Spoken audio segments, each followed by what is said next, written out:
The settings are similar as they are both in old houses, which is where a lot of horror films are set.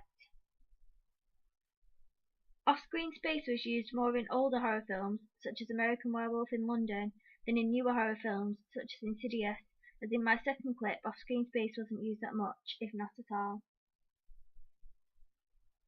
The victims in both of the horror films are dressed very similar, with normal unoriginal clothes, whereas the dead people in both films were very different. Jack looked very gory in American Werewolf in London, whereas Elise just had her eyes open and was very white. Also, the werewolf in American Werewolf in London didn't look that real, whereas the ghost in Insidious 2 looked very realistic.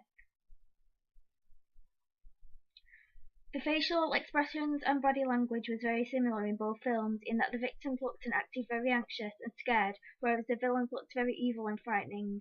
This is what most horrors used in films, and this is called binary opposites. The sounds used in horror are usually diegetic, and both horror films use this with lots of ambient sounds and lots of dialogue. Both films use silence and then sudden loud eerie sounds to make audiences jump, which horror films use a lot.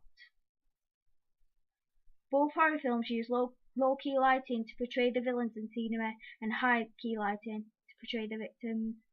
Both films have low-angle shots to portray the villains and high-angle shots to portray the victims. Also, they have their own shot types to portray their individual films.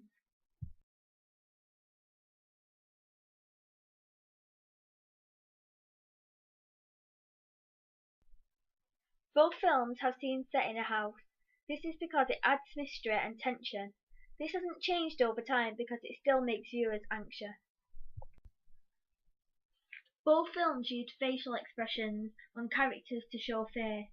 This shows how scared they were, as they couldn't even talk. All their emotion was showing through their faces. Both films use silence to build up tension in the audience.